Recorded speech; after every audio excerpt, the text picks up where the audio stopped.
This is Pod Populi. Podcast for the people.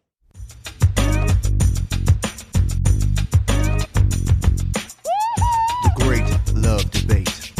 It's the Great Love Debate. The Great Love Debate. It's the Great Love Debate. Hi again, everyone. It's Brian Howie. Welcome to The Great Love Debate, the world's #1 dating and relationship podcast. Since 2015, I am here in the very fancy studios of Pod Populi, podcasts for the people. 3 quick things. So, first of all, stick around to the end of this podcast. Sometimes you guys tap out with 45 seconds left. Don't do that. Stick around.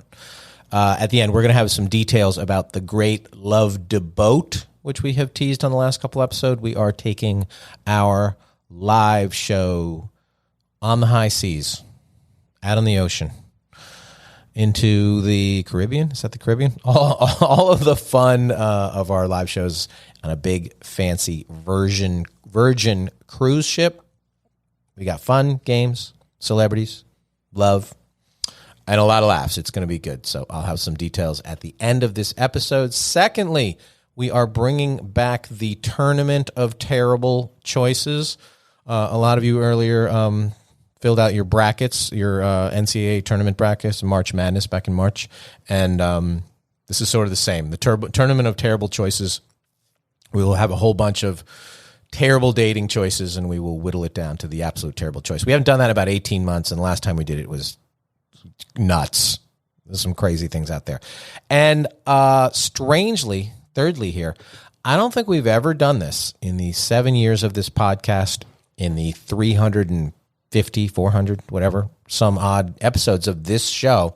We've never done an entire episode of worst date and first date. We do it at the end of our podcast when we have a first-time guest, and we do it at our live shows with one member of the audience. We ask one member of the audience to volunteer and think they have the worst date or the first date, and we get some crazy, crazy dates.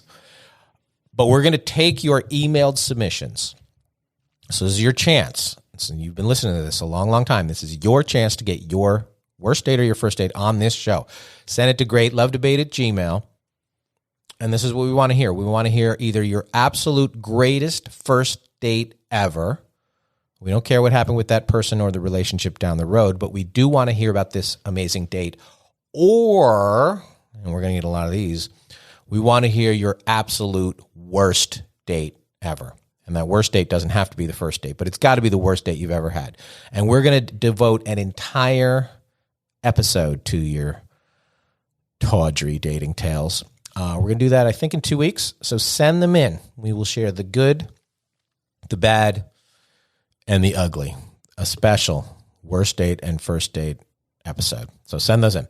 Okay, so we like to tackle the tough questions and the complicated answers around here, as you know. But today, I'm diving into what I think is the toughest question of all. Where do babies come from? No, that's not it. Or at least it's the question that I think can have the most nuance and qualifiers and leads, if you ask the question, probably the most confusion. And it's the one that where you can definitely have an opinion on it, and your opinion can absolutely be convinced to change in 100 different ways in 100 different scenarios. So I'm going to say up front, I'm not sure of the answer, and I'm also going to say I guarantee you aren't sure of it either. So a friend of mine, actually, I'm going to give her the credit. I'm going to give her the shout out for the inspiration. I don't think she'll mind. My friend Terry Hornstein, she's a news anchor, CBS 12, West Palm Beach. The other day, she either tweeted out or Facebooked out or Instagram, somewhere on the interwebs, I saw it. She wrote, "Today is a good day to remind you your mistakes don't define you." And my first flippant response to that was to make the joke, "Except you, OJ." but when I moved beyond the joke, I began to think about the quote itself, and the concept. Your mistakes don't define you. And I definitely love that as a piece of and a path to self-acceptance, and that you can move on and forward from just about anything. But then I thought about it some more because I tend to, once my brain turns on, I tend to go deep dive on all kinds of things. So I broke it down into the singular. Does a mistake define you? Can one mistake define you? Can one big mistake define you? And I'm not just talking to you, OJ, but can one big mistake define you? Or one mistake of any size define you? And this isn't about deal breakers. You guys know how I feel about deal breakers. I don't really believe in deal breakers as an absolute. I think they're sort of careless reasons to make lists and rule out good people, and you end up leaving a lot of bad ones in because you haven't really thought about your deal breakers in depth. They're lists made without thought. I only have one deal breaker, and that's that she doesn't like me. If she doesn't like me, that's a deal breaker. Everything else is, on some level, negotiable. Okay? So not too long ago, as we record this, we had to collectively, societally process the nonsense that was the 2022 Academy Awards. And whatever went down between Will Smith and Chris Rock, it wasn't really about Will Smith and Chris Rock. It was really about Will Smith and Jada Pinkett and their kind of, you can call it bizarre, you can call it unusual, emasculating, cuckolding. At the best, it's probably strange. And at the worst, it's probably a really humiliating situationship that they have. And that situationship basically exploded for the world to see. So, they've been open about their open relationship. Props to that. But you know my feelings on open relationships, because if you have an open relationship, I think it means that you don't have a good relationship. Because if you had a good relationship, you wouldn't want it or need it to be open. Sorry, polyamorists out there. That's the way I feel. If you have two quarterbacks, it's because you have none. So anyway, all the shit went down at the Oscars, and people were saying, oh my God, this one mistake turned into the worst night of Will Smith's life. So first of all, he still took home an Oscar that night. So I think you need to tone it down on your definition of worst. So, but you have to look at it like he definitely made a mistake. I think we all agree with that. I think he agrees with that. It was a big mistake given the size of the audience and the dollars involved in his brand that he's built up over 4 decades, maybe? Long time. Will Smith's been around a long time. But does something done in front of a large audience make the mistake bigger in terms of if it is character defining? Character defining. If you punch a dude, it's probably a mistake. If you punch a woman, it's a really big mistake. But you can make a mistake, and it's not an indication of your character or who you are or how you feel or what you're about. Somebody sucker punched me in a bar, I don't know, 25 years ago. I almost died. It was terrible. Broke like 30 bones in my head. It was a terrible thing. Thought the guy was just a terrible person. 25 years later, I get a message saying, hey, I'm sorry about what happened. I'd never talked to the guy before or since, and he tracked me down and did that. So did a terrible thing, thought he was terrible. Maybe he's not so terrible or maybe he changed, or maybe he went through something, or maybe it's a 12-step program. And I kind of was like, yeah, I guess I'm okay. Forgiven. All good. So I had to think then, and I think now, what is the level of act that can still be within the bounds of forgivable offenses, which encapsulates where we put these big mistakes? Another snowflake analogy, no two circumstances are alike. And I know we make that a lot around here, but can you say or do a bad thing and have that bad thing not really impact your entire body of work, so to speak? And how do you grade what that one thing is? OJ, got to bring you up again, but by any reasonable standard, he did a really bad thing. Is he the worst person ever? That's not for me to say. It's not for you to say. Is that his defining characteristic? I don't know. Donald Trump, no matter how you feel about him politically, by no objective standard is he a good guy.